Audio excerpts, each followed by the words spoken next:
Hi guys, welcome back to my channel. Nabon sa bin si bay to ni ko ay say di hile. Handset na ko na Gmail ho iti ki remove de hamti hi ga veo hitin. Tun chi channel a hi ama sa pen ni ay lalong set nen subscribe button lang bell icon ko main lang notification ko all in ko chitile. Hita bang video ho kan sim kiteng amo masa pen ni hiding hi je. Tun ga pan hitin Gmail la ga lo no hite Gmail na lu zau teng la hi chi logo lai zet lang achung lang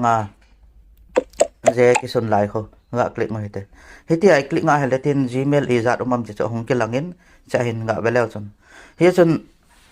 mundang click ngai pon anoi pe na hi manage account on this device kiti anoi pen he hi chila he click ngo hitin hi chila click nga hele ti hin hong umen beleu chun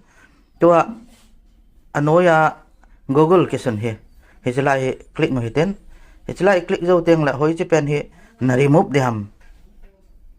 thengin lang nang man hi alai la apa hai ke man ka remove god hi chun alai la pa he ga click ga ke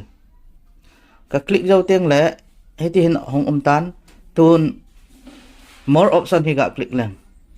anoi lang pen ato pen na hin more option omen more hi ga click ga chen veleu chun option ni hong da in option ni hi since now kiti khat to remove account kiti khat hi che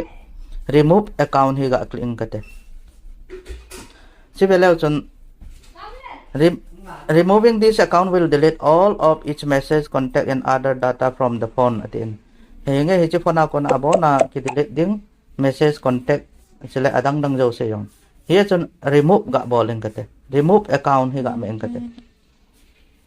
si veleu chun tapon hi chi phone ko na hi remove ka bol hi ta ye YouTube hen lang i me jo se chu cha ko na he Gmail amana he la lo de ta e hi ta hi remove i bol diu hi je hen se na yam ta Gmail remove ding hi hi le thì chỉ gọi xe tiền chăn chen lắm về hung cây dấu xe là bọn tàu chừng ngạ cái bảo thủ cái hình xe le